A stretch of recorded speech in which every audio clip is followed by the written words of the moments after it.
నమస్కారం డీనిస్ కి స్వాగతం ముందుగా ఈనాటి ముఖ్యాంశాలు మా ఆర్ట్స్ ఆధ్వర్యంలో సెంట్రల్ నియోజకవర్గం ఎమ్మెల్యే బోండా ఉమాకి అభినందన సభ అభిమానంతో చేసిన సత్కారం తనపై మరింత బాధ్యత పెంచిందని స్పష్టం శరవేగంగా సాగుతున్న చంద్రబాబుకు ప్రమాణ స్వీకార ఏర్పాట్లు సభాస్థలిలో సంప్రోక్షణ చేసే పూజా కార్యక్రమం నిర్వహించిన రిత్వికులు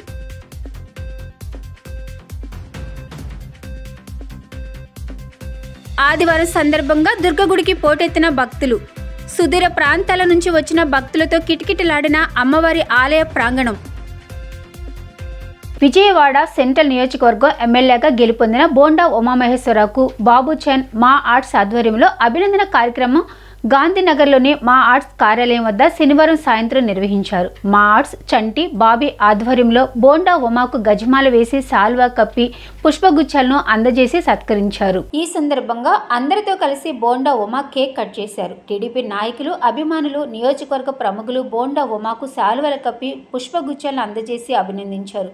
ఈ సందర్భంగా బోండా ఉమా మాట్లాడుతూ అన్ని రంగాల్లో వెనుకబడిన సెంట్రల్ నియోజకవర్గాన్ని రాష్ట్రాన్ని ఎన్డీఏ కూటమి నేతల సహకారంతో ముందుకు తీసుకెళ్తున్నామన్నారు. అభిమానంతో చేసిన సత్కారం తనకు మరింత బాధ్యత పెంచిందన్నారు. కష్టపడి పనిచేసి నియోజకవర్గానికి రాష్ట్ర అభివృద్ధికి కృషి చేస్తానన్నారు.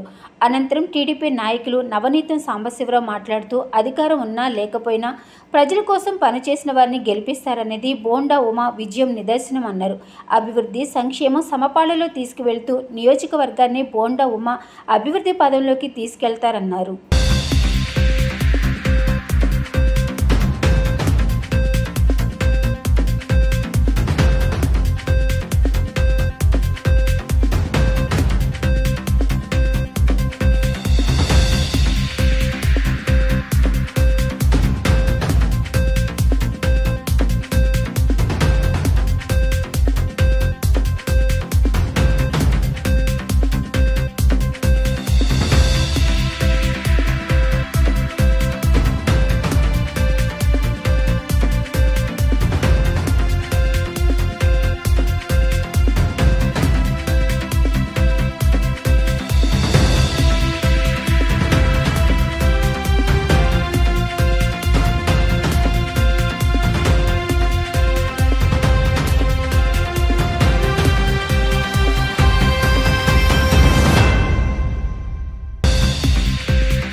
సెంట్రల్ నియోజకవర్గ ప్రజలు నిండు మనసుతో కూటమి అభ్యర్థిగా మరి నన్ను జిల్లాలోని అత్యధిక మెజార్టీతో గెలిపించడం, విజయవాడ నగర చరిత్రలో కృష్ణా జిల్లా చరిత్రలో అత్యధిక మెజార్టీతో గెలిపించినటువంటి మా సెంట్రల్ నియోజకవర్గ ప్రజలందరూ కూడా హృదయపూర్వక పాదాభివందనాలు చేస్తూ ఉన్నాం.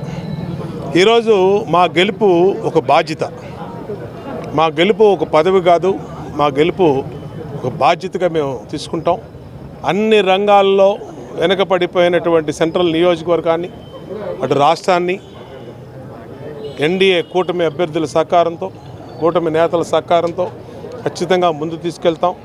ఈరోజు గాంధీనగర్లో మా ఆర్ట్స్ మా చంటి మా బాబీ అట్లాగే ఇక్కడ స్థానిక పెద్దలు అందరి ఆధ్వర్యంలో హృదయపూర్వకంగా వారు తెలిపినటువంటి సత్కారాన్ని హృదయపూర్వకంగా వారికి కృతజ్ఞతలు తెలియజేస్తూ ఉన్నా. చక్కటి కార్యక్రమం చేశారు. మరి అభిమానంతో చేసినటువంటి సత్కారం మరింత బాధ్యత పెంచుద్ది. దీంట్లో పాల్గొన్నటువంటి మా వాళ్ళందరికీ కూడా హృదయపూర్వక కృతజ్ఞతలు తెలియజేసుకుంటూ భవిష్యత్తులో కష్టపడి పనిచేస్తా, నియోజకవర్గ అభివృద్ధికి రాష్ట్ర అభివృద్ధికి కృషి చేస్తానని తెలియజేస్తాను. ఉమ్మడి కృష్ణా జిల్లా చరిత్రలో కనీ ఇని ఎరగనటువంటి రీతిలో విజయవాడ సెంట్రల్ నియోజకవర్గంలో చరిత్రలో నిలబడిపోయేటువంటి విధంగా 70,000 పైబడి నిన్న జరిగినటువంటి సార్వత్రిక ఎన్నికల్లో బీజేపీ జనసేన పార్టీలో బలపరిచినటువంటి తెలుగుదేశం పార్టీ అభ్యర్థిగా సైకిల్ గుర్తు మీద పోటీ చేసినటువంటి బోండా ఉమేశ్వరరావు గారు విజయం సాధించడం జరిగింది.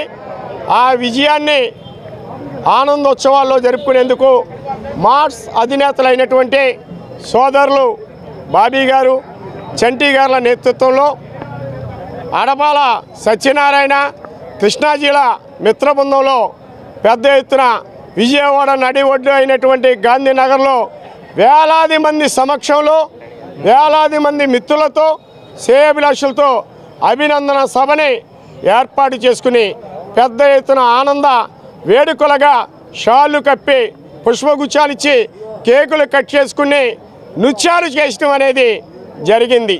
విక్రమ్ నాగు ఎన్డీఏ అయితే బోండా ఉమా గారు ఆషామాషి మెజార్టీతో కాకుండా 70,000 పైచీలకు మెజార్టీతో గెలవటం చరిత్ర సృష్టించాడు. ఆ చరిత్ర సృష్టించడానికి విరవేయకుండా నేను ప్రజల దగ్గర ఉంటాను, ప్రజలకు ఏది కావాలంటే అది చేస్తాను. ఈ సభాముఖంగా ఫస్ట్ ఈ గెలిచి కూడా 4-5 రోజులైంది. ఈ సభ ప్రజల దగ్గరికి ఎప్పుడూ నేను చెంతనే ఉంటాను అని వాగ్దానం చేయటం అనేది కూడా చాలా గొప్ప విషయం. అలాగే బీజేపీ జనసేన బలపరిచిన తెలుగుదేశం అంతా ఒక కుటుంబం. ఈ కుటుంబాన్ని ముందుకు తీసుకెళ్లడంలో 175 నియోజకవర్గాల్లో ముందుంటుందని ఆశిస్తూ సెలవు తీసుకుంటాం. శరవేగంగా చంద్రబాబు ప్రమాణ స్వీకార ఏర్పాట్లు పట్టణ పరిధిలోని కేసరపల్లి ఐటీ సెంటర్ వద్ద జరుగుతున్నాయి. జూన్ 12న చంద్రబాబు ప్రమాణ స్వీకారం చేయనున్న నేపథ్యంలో ఏర్పాట్లు ముమ్మరంగా కొనసాగుతున్నాయి. సినీ సెట్టింగ్లను తలపించే విధంగా ఏర్పాట్లు చేస్తున్నారు. రిత్వికులు సభాస్థలిలో సంప్రోక్షణ చేసే పూజా కార్యక్రమం నిర్వహించారు. 1,00,000 మంది ప్రజలు కార్యక్రమానికి హాజరవుతారని, వారికి ఎటువంటి ఇబ్బందులు కలగకుండా ఏర్పాటు చేస్తున్నామని అధికారులు పేర్కొన్నారు.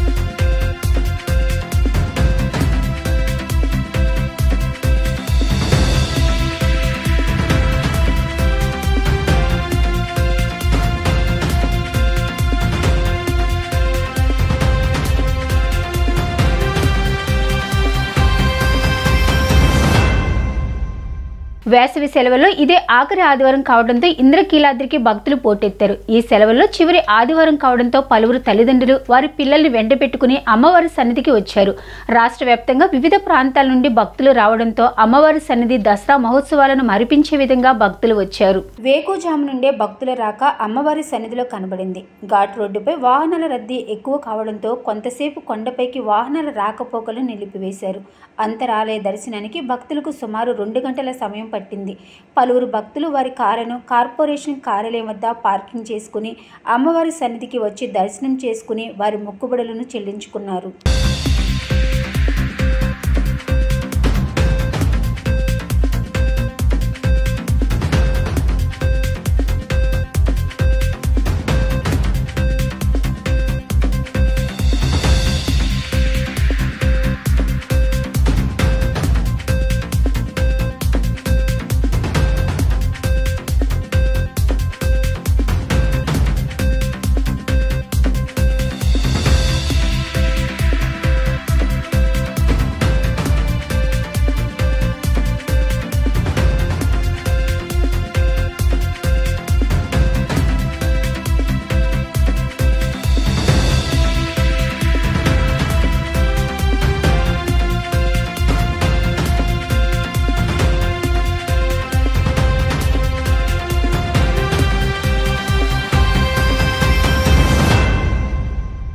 రాష్ట్రంలో టీడీపీ అరాచకం సృష్టిస్తుందని అధికారం అండ చూసుకుని టీడీపీ కార్యకర్తలు విధ్వంసకాండను యథేచ్ఛగా కొనసాగిస్తున్నారని దేవినేని అవినాష్ బావ సిద్ధార్థ వ్యాఖ్యానించారు.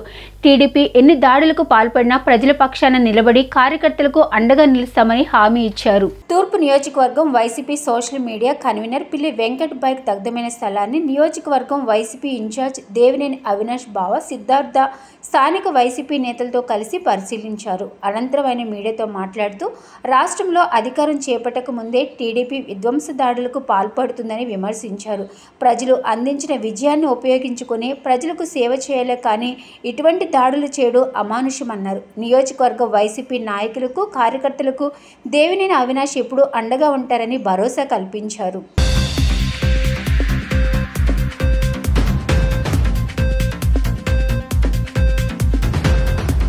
నమస్కారం.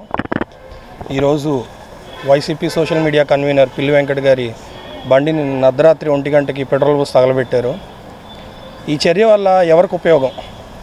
మీకు ప్రజలు ఈసారి మంచి అవకాశం ఇచ్చారు, దాన్ని సద్వినియోగం చేసుకోండి, ప్రజలకు సేవ చేయండి. పోయినసారి మేము చేసిన అభివృద్ధి కన్నా ఎక్కువ చేసి చూపించండి. అంతేగాని ఇలాంటి అమానుష చర్యల వల్ల ఎవరికి ఉపయోగం లేదు. మీరు ఏదైతే భయభ్రాంతులకు గురి చేద్దాం అనుకుంటున్నారో మీకు మాట చెప్తున్నా, వైసీపీ కార్యకర్త అనే ప్రతి ఒక్కరికి కూడా దేవినేని అవినాష్ అండగా నిలబడతారు. వాళ్ళకేం కాకుండా కంటికి రెప్పలా కాపాడుకుంటారు. సో దయచేసి మీరు మీ సమయం వృధా చేసుకోకుండా ప్రజా సంక్షేమానికి ఉపయోగించాలని చెప్తున్నాను. Thank you. రాత్రి 1 నుంచి 1:30 లోపు ఈ బండి తగలబెట్టడం జరిగిందండి. ఎందుకంటే ఇది ఖచ్చితంగా తెలుగుదేశం పార్టీ నాయకుల ప్రోద్బలంతో ఆ పార్టీకి చెందిన వారే చేశారు. ఇది ఎందుకు ఇంత గట్టిగా ఎందుకు చెప్తున్నానంటే, నాకు సంబంధించి నాకు వ్యక్తిగతంగా ఎవరో శత్రువులు లేరండి, నాకు ఎవరితోనూ విరోధాలు లేవు. కేవలం వైఎస్ఆర్ కాంగ్రెస్ పార్టీ సోషల్ మీడియాలో పనిచేస్తున్న ఒక్క ద్వేషంతో, ఒక కోపంతో తప్పితే నాకు వ్యక్తిగతంగా ఎక్కడ ఎవరితో విరోధం లేవు, ఎవరితో గొడవలు లేవు, ఎవరితో తగాదాలు లేవు. ఆల్రెడీ రోడ్ల మీద కవింపు చర్యలు పాల్పడుతున్నా కానీ సరే అధికారం పోయింది కదా అని చెప్పి నేను తలంచుకొని వచ్చానే తప్పితే ఎక్కడ ఎవరిని ఏమీ మాట్లాడలేదు, ఏమీ చేయలేదు. మరి ఇంత దారుణానికి ఎందుకు ఒడిగట్టారో అసలు అదే అర్థం కాకుండా ఉంది. రాత్రి 1:30కి మా భార్య చాలా భయంతో కేకలేసేపాటికి ఏదో జరుగుతుంది, ఏదో తగలబడుతుందని చెప్పి గబగబా వచ్చేపాటికి బయటకు వచ్చాను. బయటకు వచ్చి చూసేపాటికి బండి తగులుతుంది. పైన దగ్గర ఇప్పుడు దీనికి ఏమైనా జరిగితే పక్కన ఆల్రెడీ ఒక బండి కూడా సగం డ్యామేజ్ అయిందండి. నా బండి పూర్తిగా కాలిపోవడంతో పాటు పక్కన బండి కూడా డ్యామేజ్ అయింది. పక్కన సర్వీస్ వైర్లు, కరెంట్ వైర్లు చాలా ఉన్నాయి. ఇదంతా ఎస్సీ కాలనీ అండి. చిన్న చిన్న ఇళ్ళు, ఇరుకిళ్ళు. ఏదన్నా జరగడానికి జరిగితే ఇక్కడ పార్టీతో సంబంధం లేని సామాన్య ప్రజలు కూడా చాలా భయభ్రాంతులకు గురయ్యే విధంగా ఉన్నారు. దయచేసి ఇప్పుడు రాత్రి ఈ విషయాన్ని ఈ ఘటన జరిగిన వెంటనే అవినాష్ గారి దృష్టికి తీసుకెళ్ళడం జరిగింది. వెంటనే అవినాష్ గారు స్పందించి పోలీసు ఉన్నతాధికారులకు ఫోన్ చేసి అర్జెంటుగా మీరు వెళ్ళండి, మా వాళ్ళు భయపడుతున్నారు, ఇట్లా జరిగింది అని చెప్పేపాటికి రాత్రి పోలీసు ఉన్నతాధికారులు వచ్చారు. వచ్చి మాట్లాడి విచారించి దీనికి బాధ్యులైన వాళ్ళు ఎవరో దాని మీద చర్యలు తీసుకుంటామని చెప్పి అన్నారు. కానీ అవినాష్ గారు కూడా అండగా ఉంటామని చెప్పి భరోసా ఇచ్చారు. కాబట్టి మేము పోలీసు వారిని ఒకటే కోరుకుంటున్నాము, దయచేసి ఇలాంటి ఘటనలు మళ్ళీ పునరావృతం కాకుండా మాకు తగిన న్యాయం చేస్తారని చెప్పి నేను కోరుకుంటున్నాను. మోదీ ప్రమాణ స్వీకారోత్సవానికి ఢిల్లీలోని రాష్ట్రపతి భవన్ ముస్తాబవుతుంది. నేడు ఢిల్లీని అధికారులు నో ఫ్లై జోన్గా ప్రకటించారు. రాష్ట్రపతి భవన్ ప్రాంతంలో 3 అంచెల భద్రత ఏర్పాటు చేశారు. ఈ వేడుకకు ఇప్పటికే పొరుగు దేశాల అధినేతలు, విదేశీ ప్రతినిధులు, పారిశ్రామికవేత్తలతో పాటు సామాన్యులకు ఆహ్వానాలు అందాయి. ప్రమాణ స్వీకారం తర్వాత మోదీ వారణాసి వెళ్లి ప్రత్యేక పూజలు నిర్వహించనున్నారు.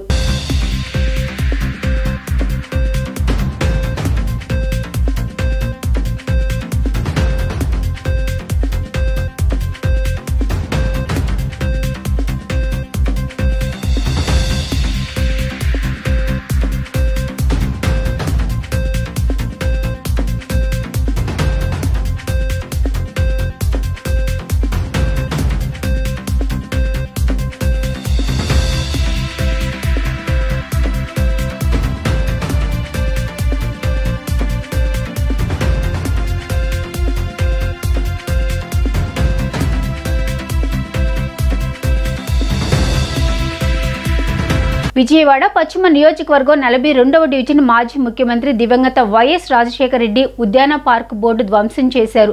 40వ డివిజన్ తెలుగుదేశం పార్టీ అధ్యక్షుడు చిన్న సుబ్బయ్య కొడుకు నవీన్గా గుర్తించారు. అదే పార్కులో గతంలో రాజశేఖర రెడ్డి విగ్రహం తలకాయ తొలగించారు. నేడు బోర్డుపై ఉన్న స్టీల్ అక్షరాలు పగలగొట్టారు. దీనిపై కేసులు నమోదు చేసి దర్యాప్తు చేస్తున్నారు భవానీపురం పోలీసులు.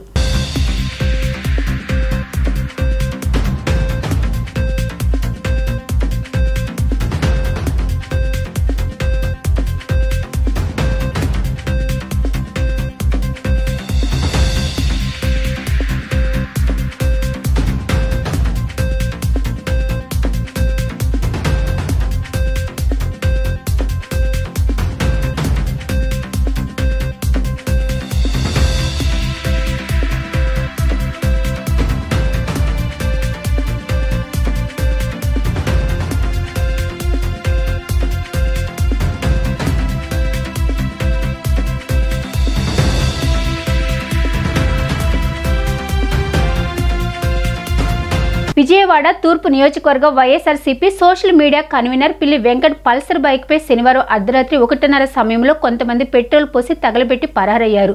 పరారైన వారు టీడీపీకి చెందిన వారని సదరు వ్యక్తి ఆరోపణలు చేశారు. తక్షణమే ఈ ఘటన గురించి తూర్పు నియోజకవర్గ వైఎస్ఆర్సీపీ ఇన్ఛార్జ్ దేవినేని అవినాష్ గారి దృష్టికి తీసుకెళ్లగా ఆయన పోలీసు ఉన్నతాధికారులతో మాట్లాడి దాడి చేసిన వారిపై వెంటనే కఠిన చర్యలు తీసుకోవాలని కోరారు.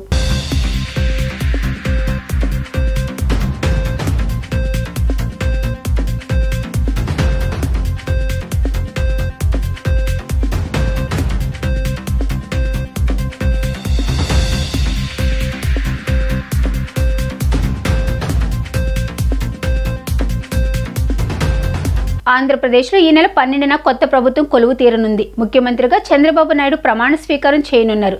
ఇప్పుడు చర్చ అంతా చంద్రబాబు మంత్రివర్గంలో ఎవరు ఉండబోతున్నారు, అనుభవానికి పెద్దపీట వేస్తారా, యువతకు అవకాశాలు ఇస్తారా అనే చర్చ సాగుతుంది. ప్రస్తుతం టీడీపీ నుంచి గెలిచిన 135 మంది ఎమ్మెల్యేల్లో ఎంతో మంది సీనియర్లు ఉన్నారు. గతంలో మంత్రులుగా పనిచేసిన వాళ్ళు ఉన్నారు. హ్యాట్రిక్ ఎమ్మెల్యేలు సైతం ఉన్నారు. అదే సమయంలో ఎమ్మెల్యేలుగా గెలిచిన వారిలో ఉన్నత విద్యావంతులైన యువత ఉన్నారు. దీంతో మంత్రివర్గంలో ఉమ్మడి కృష్ణా జిల్లాలో ఎవరుంటారన్నది హాట్ టాపిక్గా మారింది. ఈ నేపథ్యంలో రాష్ట్ర మంత్రివర్గంలో జనసేన, బీజేపీ ఉండే అవకాశాలు ఎక్కువగా ఉన్నాయి. 3 పార్టీలను కలిపి 4 నుంచి 5 మంత్రి పదవులు ఇవ్వాల్సి ఉంటుందని చర్చ జరుగుతుంది. మొత్తం మంత్రి మండలిలో సీఎంతో కలిపి గరిష్టంగా 26 మంది ఉండే అవకాశం ఉంది.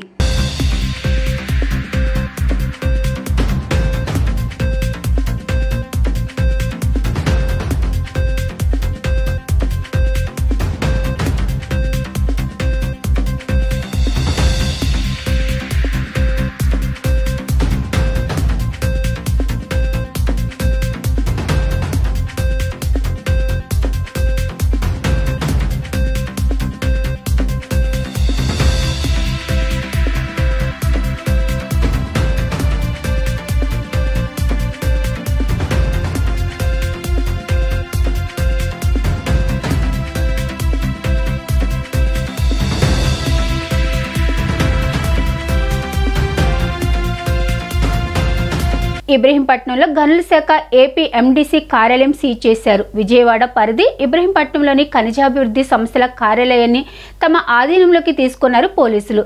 ఏపీ ఎండీసీ ఇన్ఛార్జ్ వెంకటరెడ్డి బదిలీ కాగానే కార్యాలయానికి తాళాలు వేశారు. ఇసుక లీజుల కేటాయింపులో పలువురికి వెంకటరెడ్డి లబ్ధి చేకూర్చారనే ఆరోపణలు ఉన్నాయి. ముందు జాగ్రత్త చర్యలుగా దస్త్రాలు, హార్డ్ కాపీలు బయటికి వెళ్లకుండా అప్రమత్తం అయ్యారు పోలీసులు.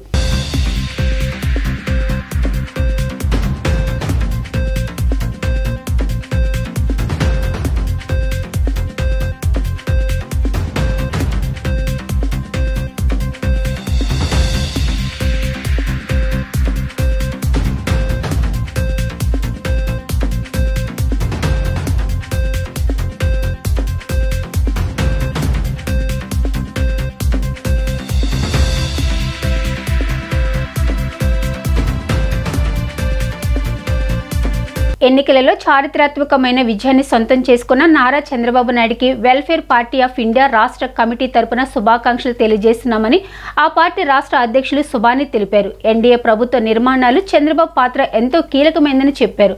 ప్రెస్ క్లబ్లో ఏర్పాటు చేసిన విలేకరుల సమావేశంలో సుబాని మాట్లాడుతూ రాష్ట్రానికి ప్రత్యేక హోదా, గిరిజన హామీలను అమలు చేయడంలో కేంద్రంపై ఒత్తిడి తీసుకురావాలని డిమాండ్ చేశారు. పోలవరం ప్రాజెక్టు నిర్మాణంతో పాటు రైల్వే జోన్ కోసం కృషి చేయాలని కోరారు. వెల్ఫేర్ పార్టీ ఆఫ్ ఇండియా రాష్ట్ర అధ్యక్షుడిని. నా ఇటువైపున మా ట్రెజరర్ గారు ఉన్నారు, మక్బూల్ గారు. దాదాపు మా executive federal working committee meeting రోజు ఉంది. ఆ ఫెడరల్ వర్కింగ్ కమిటీ చేసినటువంటి తీర్మానాలని పత్రికాముఖంగా మేము ప్రజల వరకు, అట్లాగే నూతనంగా ఎంపికైనటువంటి చంద్రబాబు నాయుడు, తెలుగుదేశం పార్టీ అధినేత చంద్రబాబు నాయుడు గారికి, ఎన్డీఏలో ప్రధాన పాత్ర పోషించబోతున్నటువంటి చంద్రబాబు నాయుడు గారికి కూడా మేము శుభాకాంక్షలు ఈ సందర్భంగా తెలియజేసుకుంటున్నాం. వెల్ఫేర్ పార్టీ ఆఫ్ ఇండియా రాష్ట్ర కమిటీ తరఫున చంద్రబాబు నాయుడు గారికి మేము హృదయపూర్వక శుభాకాంక్షలు. వారి యొక్క నాయకత్వంలో రాష్ట్రం సర్వతోముఖాభివృద్ధి సాధించాలి అని చెప్పి మేము ఆశిస్తున్నాం. మరీ ప్రత్యేకించి రాష్ట్రం అభివృద్ధి చెందడానికి ఏ ఏ అంశాలు అవసరమో, ఏ ఏ ప్రాజెక్టులు అవసరమో అవన్నీ కూడా వీరి నాయకత్వంలో ప్రస్తుతం ఆయన కీ పొజిషన్లో ఉన్నారు. ఒక రకంగా చెప్పాలంటే కింగ్ మేకర్ పొజిషన్లో కూడా ఉన్నారు. మన రాష్ట్రానికి రాజధాని లేని ఒక దరిద్రం గత 5 సంవత్సరాల నుంచి ఉండింది. ఆ రాజధాని సాధించబడాలి, అమరావతి సర్వతోముఖాభివృద్ధి సాధించాలి, అమరావతి ద్వారా రాష్ట్రం అన్ని రంగాలలో కూడా ముందుకు వెళ్ళడానికి అవసరమైన ఒక ఇన్ఫ్రాస్ట్రక్చర్ అక్కడ ఏర్పడాలని చెప్పి మేము ఈ సందర్భంగా కోరుకుంటున్నాం. అట్లాగే ప్రజల కలల పంట చంద్రబాబు నాయుడు గారి కూడా కలల పంట అయినటువంటి పోలవరం ప్రాజెక్ట్ ఏదైతే ఉందో ఆ ప్రాజెక్టు కూడా ఈయన కాలం ఈ 5 సంవత్సరాల లోపల పూర్తి కావాలని చెప్పి మేము ఈ సందర్భంగా చంద్రబాబు నాయుడు గారికి విజ్ఞప్తి చేస్తున్నాం. అట్లాగే విశాఖ ఉక్కు ప్రైవేటీకరణ, విశాఖ ఉక్కును మనం సాధించుకున్నామండి, పోరాడి సాధించుకున్నామండి. ఆంధ్రుల హక్కు విశాఖ హక్కు అని చెప్పి విశాఖ ఉక్కు అని. ఇది ప్రైవేటీకరణ కోసంగా మోడీ గారు చేస్తున్నటువంటి ఆ కుట్రలు ఏవైతే ఉన్నాయో ఎన్డీఏలో కీలక పాత్రలు పోషిస్తున్నటువంటి చంద్రబాబు నాయుడు గారు ప్రైవేటీకరణని ఆపి. అన్న సంతర్పణ సమితి 3వ వార్షికోత్సవ వేడుకలు వన్ టౌన్లోని పొట్టి శ్రీరాములు ఇంజనీరింగ్ కాలేజీలో ఆదివారం ఘనంగా జరిగాయి. ఈ కార్యక్రమానికి విశిష్ట అతిథిగా AP high court justice VR Krupasagar, cardiologist Srimannarayana, doctor Samaram తదితరులు హాజరయ్యారు. ఈ సందర్భంగా వారు మాట్లాడుతూ అన్న సంతర్పణ సమితి ద్వారా పేదల ఆకలి తీరుస్తున్న సభ్యుల మానవత్వాన్ని కొనియాడారు. ఈ కార్యక్రమానికి విశిష్ట అతిథిగా డాక్టర్ ఆర్కే కృపాసాగర్ గారు, డాక్టర్ జి సమరం గారు, వాసవి క్లబ్స్ గవర్నర్ కొత్త గణేష్ బాబు గారు, డాక్టర్ మనోహర్ గారు ఈ కార్యక్రమానికి అతిథులుగా విచ్చేయడం జరిగింది. ప్రతిరోజు నిత్య అన్నదానం, ప్రతిరోజు 600 మందికి అన్నదాన కార్యక్రమం విజయవాడ పాదగౌరవం హాస్పిటల్లో నందు మరియు కొత్తవంతిన ఆంజనేయ స్వామి గుడి వద్ద ప్రతిరోజు ఈ కార్యక్రమం నిర్వహిస్తున్నాము. మరి 3 సంవత్సరాలు పూర్తి చేసుకొని 4వ సంవత్సరంలో అడుగు పెడుతున్న తరుణంలో ఈరోజు ఇక్కడ అందరం సమావేశమయ్యాము. మరి అన్నదానంతో పాటు మరిన్ని కార్యక్రమాలు పిల్లల్లో నైపుణ్యత వెలికితీసేందుకు స్కిల్ డెవలప్మెంట్ ప్రోగ్రాం కింద ప్రతి సంవత్సరం వేసవిలో 1 నెల రోజులు ఫ్రీ సమ్మర్ కోచింగ్ క్లాసెస్ జరపడం జరుగుతుంది. ఇందులో dance, drawing, craft work, art work, మరి యోగా, భరతనాట్యం ఇలాగా చాలా ప్రోగ్రామ్స్లో శిక్షణ ఇవ్వడం జరుగుతుంది. మరి ఇందులో సుమారు 150 మంది పిల్లలు పార్టిసిపేట్ చేస్తున్నారు. మరి ప్రతి సంవత్సరం ఇంకా ఎక్కువ కోర్సులు ఇంట్రడ్యూస్ చేసి ప్రతి సంవత్సరం కనీసం 500 మంది పిల్లలకి ఈ శిక్షణ కార్యక్రమాలు ఇవ్వదలుచుకున్నాము. మరి అంతేకాకుండా వృద్ధులకు అలాగే నిస్సహాయులైన కుటుంబాలకి ప్రతి నెల కొంతమందికి ఈ నిత్యావసర సరుకులు కిట్లు తయారు చేసి ఇస్తున్నాము. శనివారం సాయంత్రం ఇంద్రకీలాద్రి శ్రీ అమ్మవారి కొండపైన కళావేదిక వద్ద శ్రీ ఉమా సోమేశ్వర కూచిపూడి కళాక్షేత్రం భీమవరం వారిచే కూచిపూడి నృత్య ప్రదర్శన జరిగింది. ఈ కార్యక్రమంలో భాగంగా కళాకారులు ప్రదర్శించిన నృత్యాలు అందరినీ ఎంతగానో ఆకట్టుకున్నాయి. వీటిని వీక్షించేందుకు భక్తులు భారీగా విచ్చేశారు. ఆలయ అధికారుల పర్యవేక్షణలో ఈ కార్యక్రమం జరిగింది.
నమస్కారం. మేము శ్రీ ఉమా సోమేశ్వర కూచిపూడి నాట్య కళాక్షేత్రం భీమవరం నుంచి వచ్చాము. ఇంతటి విజయవాడ కనకదుర్గ అమ్మవారి గుడిలో మాకు అవకాశం ఇచ్చినందుకు ఆలయ కమిటీకి ఈఓ గారికి మా ప్రత్యేక ధన్యవాదాలు తెలుపుకుంటున్నాము. ఇలాంటి అవకాశం చాలా తక్కువ మందికి వస్తుంది. అందులో మాకు ఇలాంటి అవకాశం, నేను ఒక 40 మంది స్టూడెంట్స్ని తీసుకొచ్చాను. వాళ్ళందరికీ అవకాశం ఇచ్చి వాళ్ళందరినీ బాగా చూసుకొని అండ్ వాళ్ళకి రాగానే ఫుడ్ అదే ప్రిపేర్ చేయించి మాకు ఇచ్చి మేకప్కి రూమ్ ఇచ్చి దర్శనం ఇవన్నీ చేసినందుకు మా ప్రత్యేక కృతజ్ఞతలు తెలుపుకుంటున్నాము. Thank you very much. నమస్కారం అండి. శ్రీ ఉమాసుమేశ్వర కూచిపూడి నాట్య కళాక్షేత్ర భీమవరం వారి ఆధ్వర్యంలో ఈరోజు దుర్గామల్లేశ్వర స్వామి వారి ఆలయంలో ఇంతటి చక్కటి అవకాశం కల్పించారు. నాట్య గురువు శ్రీమతి వైష్ణవి మణికంఠ గారి ఆధ్వర్యంలో చిన్నారుల చేత ఒక 40 మంది విద్యార్థుల చేత కూచిపూడి నృత్య ప్రదర్శన జరిగింది. ఇంతటి చక్కటి అవకాశాన్ని మాకు కల్పించిన కార్యనిర్వహణాధికారి గారికి, అలాగే కార్యవర్గ సభ్యులకి, కమిటీ వారికి అందరికీ కూడా పేరు పేరున ధన్యవాదాలు తెలియజేసుకున్నాం. ఉదయాన్నే మేము ఇక్కడికి వచ్చి అమ్మవారి దర్శనానికి చక్కగా వచ్చిన పిల్లలందరికీ కూడా చక్కటి వసతి ఆహారాన్ని కూడా కల్పించడం ఏర్పాటు చేయడం జరిగింది. కాబట్టి ప్రతి ఒక్కరికి కూడా ఇలాంటి అవకాశాలు మరెన్నో ప్రతి సంవత్సరం కూడా అమ్మవారి దగ్గర చేయాలని చెప్పి మనస్ఫూర్తిగా కోరుకుంటూ అందరికీ కూడా మరొక్కసారి నమస్కారం చేసుకుంటూ ఆ దుర్గమ్మవారి అనుగ్రహం అందరికీ ఉండాలని మనస్ఫూర్తిగా కోరుకుంటూ నమస్కారం చేస్తున్నాను. మచిలీపట్నంలోని గో సంఘం వద్ద జరిగిన రోడ్డు ప్రమాదంలో ఓ యువకుడు మృతి చెందాడు. చింతగుంటపాలెంకు చెందిన బంగారం అనే 18 సంవత్సరాల యువకుడు తన బైక్పై వెళ్తుండగా ఎదురుగా వెళుతూ సడన్ బ్రేక్ వేసిన లారీని ఢీకొట్టాడు. ఈ ప్రమాదంలో బంగారం అనే యువకుడు అక్కడికక్కడికి మృతి చెందాడు. సమాచారం అందుకున్న పోలీసులు ఘటనాస్థలికి చేరుకుని ప్రమాదానికి గల కారణాలను స్థానికులను అడిగి తెలుసుకున్నారు.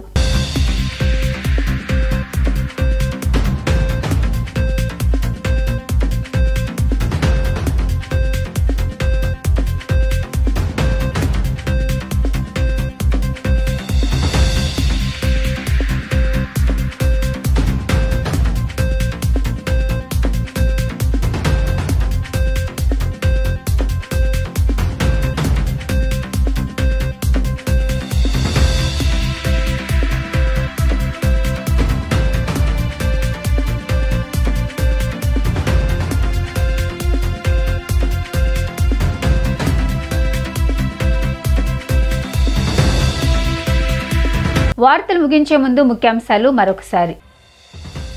మా ఆర్ట్స్ ఆధ్వర్యంలో సెంట్రల్ నియోజకవర్గం ఎమ్మెల్యే బోండా ఉమాకి అభినందన సభ. అభిమానంతో చేసిన సత్కారం తనపై మరింత బాధ్యత పెంచిందని స్పష్టం. శరవేగంగా సాగుతున్న చంద్రబాబుకు ప్రమాణ స్వీకార ఏర్పాట్లు. సభాస్థలిలో సంప్రోక్షణ చేసే పూజా కార్యక్రమం నిర్వహించిన రిత్వికులు.